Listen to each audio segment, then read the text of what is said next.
Bismillahirrahmanirrahim. Assalamualaikum warahmatullahi wabarakatuh.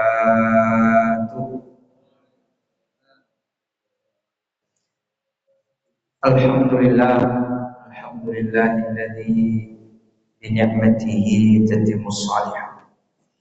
Asyhadu an la ilaha illallah wa asyhadu anna sayyidana Muhammadan abduhu wa rasuluh. Allahumma shalli wa sallim ala sayyidina Muhammadin wa ala alihi wa ashabihi ajma'in. Subhanaka la ilma lana illa ma 'allamtana innaka antal alimul hakim. Amma ba'd. Yang saya hormati Bapak Ibu hadirin hadirat jamaah salat zuhur yang insyaallah dimuliakan oleh Allah Subhanahu wa taala.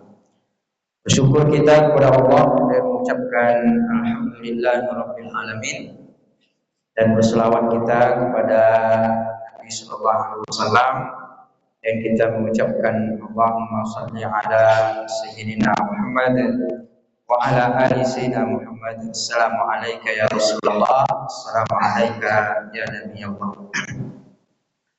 Bapak Ibu yang dimuliakan Allah Subhanahu wa taala, kita lanjutkan kajian kita dalam tema hukum ekonomi syariah, dan kita masih membahas tentang halal haram dalam jual beli.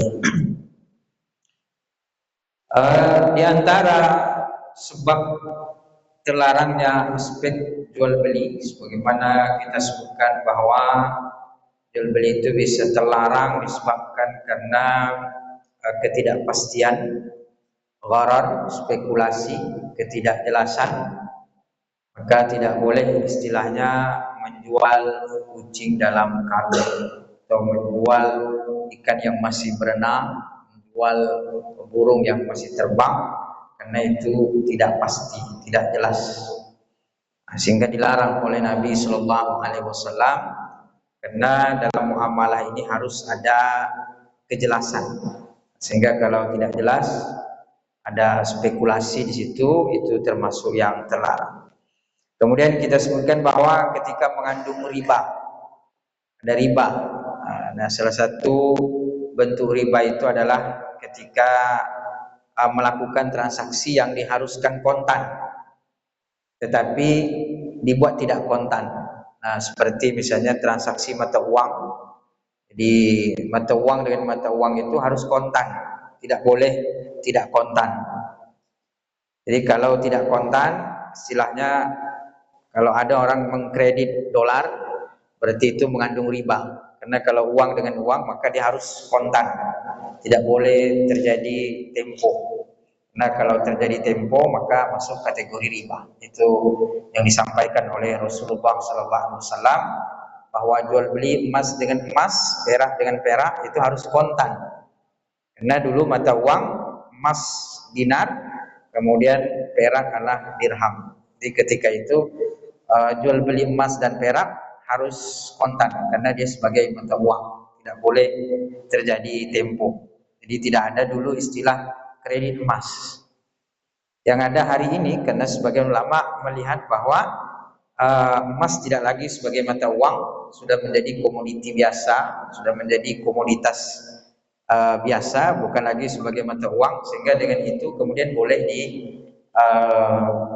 dikredit. Itu menurut pandangan Majelis Ulama Indonesia. Walaupun tidak semua ulama sepakat. Untuk ulama Saudi tetap itu mengharamkan emas untuk dikredit. Nah, tentu ini perbedaan ijtihad. Jadi beberapa majelis ulama atau pandangan ulama di negara-negara Islam itu berbeda pandangan terhadap bolehnya dicicil emas itu. Nah, yang tidak membolehkan tetap melihat pada konteks hadisnya, bahwa tidak boleh jual beli emas dan perak kecuali kontan. Nah, yang membolehkan melihat bahwa kenapa di saat itu tidak boleh, karena sebagai mata uang. Ketika tidak lagi menjadi mata uang, maka berarti sudah menjadi komoditas biasa, sehingga boleh dijual beli secara kredit. Nah, tapi kalau mata uang rupiah dengan dolar tetap tidak boleh dikredit, sehingga tidak ada istilah kredit dolar. karena itu nanti mengandung riba. Itu salah satu bentuk jual beli riba di dalam aktivitas muamalah. Kemudian juga kita sebutkan bahwa jual beli terlarang ketika memperjualbelikan sesuatu yang diharamkan oleh Allah. Sesuatu yang haram, maka itu juga termasuk yang tidak boleh diperjualbelikan. Berikutnya Bapak Ibu adalah sesuatu yang belum sempurna atau tidak sempurna kita memilikinya. Tidak sempurna kita boleh melakukan tindakan. Contohnya adalah seperti kita punya barang, punya aset tapi sedang digadaikan. Al-marbun. Jadi sesuatu yang tergadai. Nah, barang yang kita gadai walaupun itu milik kita, maka tidak boleh kita jual. Kenapa? Karena kepemilikan kita betul itu milik kita, tapi dia muta'alliq bi haqqil ghair. Jadi berkaitan dengan hak orang lain. Hak siapa? Hak si pemberi piutang. Karena kalau kita misalnya ada orang berutang, lalu kemudian dia menggadaikan sesuatu, berarti gadai itu biasanya dipegang oleh yang memberi piutang. Kalau sekarang mungkin barangnya tidak dipegang, tetapi bisa jadi suratnya, BPKB-nya atau surat ya dokumen-dokumennya yang dipegang. Artinya sebenarnya secara transaksi mungkin dia bisa melakukan transaksi karena barangnya sama dia. Tetapi secara pandangan hukum ekonomi Islam itu tidak boleh dijual. Karena muta'allaqun bihaqqil ghair, berkaitan dengan hak orang lain. Tidak boleh menjual sesuatu yang dia masih digadaikan. Walaupun sebenarnya yang digadaikan ini belum tentu lepas dari kepemilikannya. Karena hakikat gadai itu kan adalah sebagai jaminan saja. Kalau dia membayar utangnya, maka barang itu menjadi utuh, seutuhnya menjadi miliknya kembali. Kecuali kalau dia tidak membayar utang, maka disitulah dia akan menyerahkan atau diambil, istilahnya dieksekusi. Maka akan menjadi kalau dalam bahasa keuangan dia akan menjadi subrogasi, akan menjadi pengganti daripada hutang. Tapi juga perlu diperhatikan bagi yang memberi piutang dengan adanya gadai ini, ketika si penghutang tidak bisa membayar, maka juga harus diperhatikan. Walaupun gadai ini hakikatnya untuk mengganti hutang, tapi jangan sampai kita menzalimi orang yang berhutang. Misalnya hutangnya 10 juta, nilai barang gadai itu 20 misalnya. Kita ambil begitu saja, itu juga tidak boleh. Karena kita akan menzalimi daripada orang yang berhutang. Maka harus proporsional. Berapa hak kita dijual, berapa hak kita ambil, selebihnya tetap menjadi milik daripada yang berhutang barangnya. Nah, jadi tidak boleh kita menzalimi dalam muamalah. Jadi kalau kita melakukan mengambil hak kita, jangan pula hak orang lain terabaikan. Nah, gadai ini boleh Bapak Ibu. Karena Nabi Shallallahu Alaihi Wasallam itu pernah melakukannya. Di Nabi Shallallahu Alaihi Wasallam pernah berhutang makanan. Nabi membeli makanan berhutang dengan cara berhutang kepada orang Yahudi. Beli gandum karena Nabi belum punya uang mungkin, maka Nabi berhutang. Ishtara ta'aman min Yahudiyin farahanahu dir'an. Nah, maka kemudian Nabi menggadaikan baju besinya. Itu pernah dilakukan oleh Nabi Shallallahu Alaihi Wasallam. Beliau menggadaikan. Nah, maka gadai itu dibolehkan. Karena juga untuk kepentingan orang yang memberi piutang agar haknya itu terjaga. Jangan sampai orang berhutang lari begitu saja, penggantinya tidak ada. Maka gadai itu adalah sebagai pengganti. Selain daripada hutang itu dicatat, kalau bisa juga ada jaminan. Makanya dalam Al-Quran itu farihanum maqbudah, Kalau melakukan transaksi yang sifatnya berjangka, bertempo, tidak kontan, maka sebaiknya apa? Farihanum maqbudah. Sebaiknya ada gadai yang diserahkan. Itu dianjurkan. Memang tidak wajib, tapi hukumnya adalah sunnah untuk menjaga hak daripada orang yang memberi piutang. Nah, tapi ulama menyebutkan bahwa sebaiknya atau bahkan barang gadai itu sebenarnya tidak boleh dipakai. Kita minjamkan uang, kemudian ada barang gadai diserahkan ke kita, sebenarnya tidak boleh barang gadai itu kita pakai.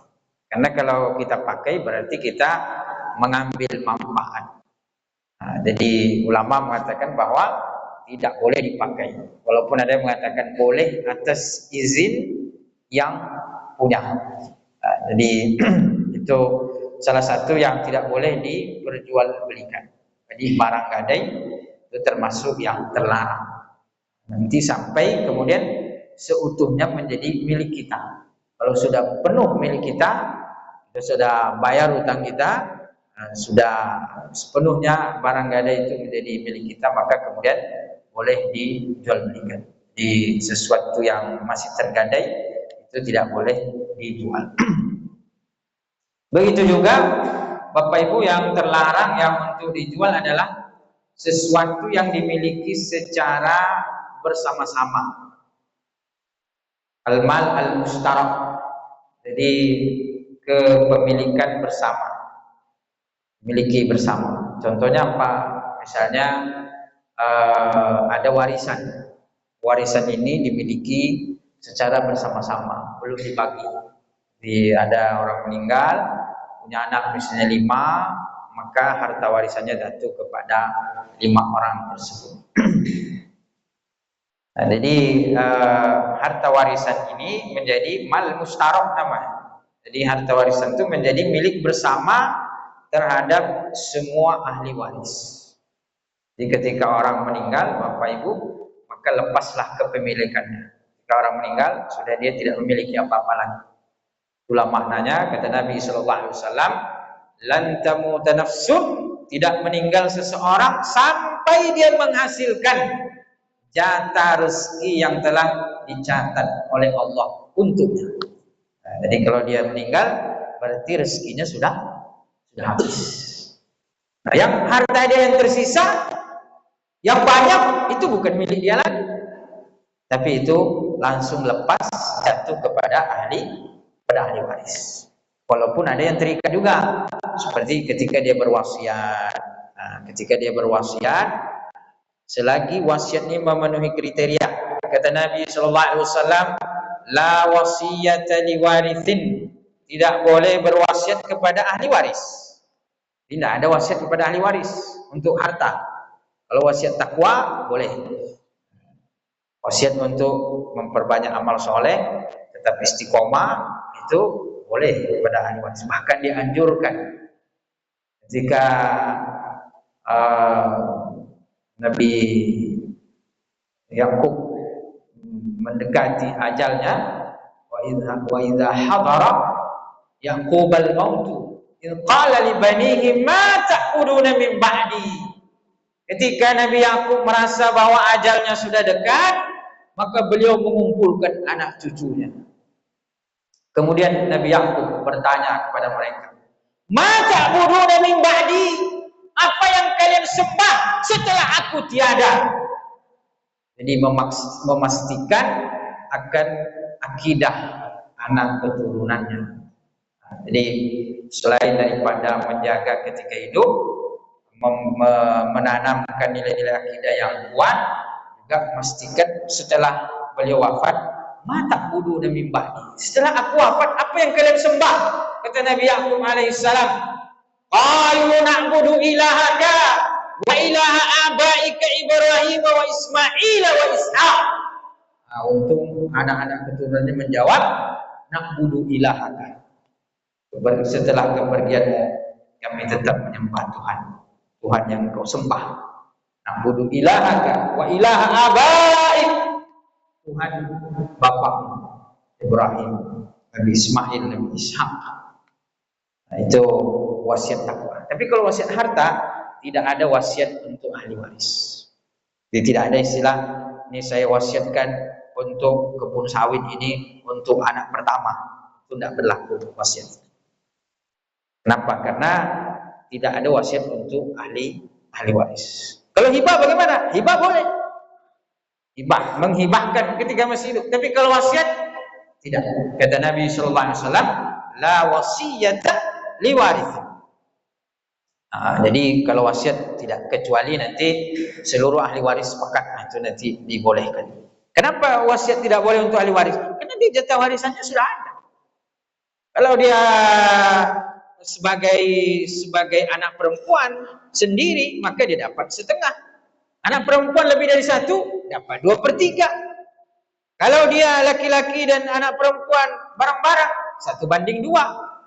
Kalau dia sebagai saudara, kemudian yang meninggal itu tidak ada anak laki-laki, maka dia dapat, bisa jadi dapat, kalau dia saudara perempuan, bisa jadi dapat setengah, bisa dapat 2/3.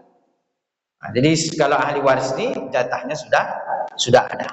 Artinya pembagian itu sudah ada, sehingga dia tidak diwasiatkan untuknya. Nah, wasiatnya untuk apa? Wasiat untuk kebaikan, untuk amal soleh, untuk masjid.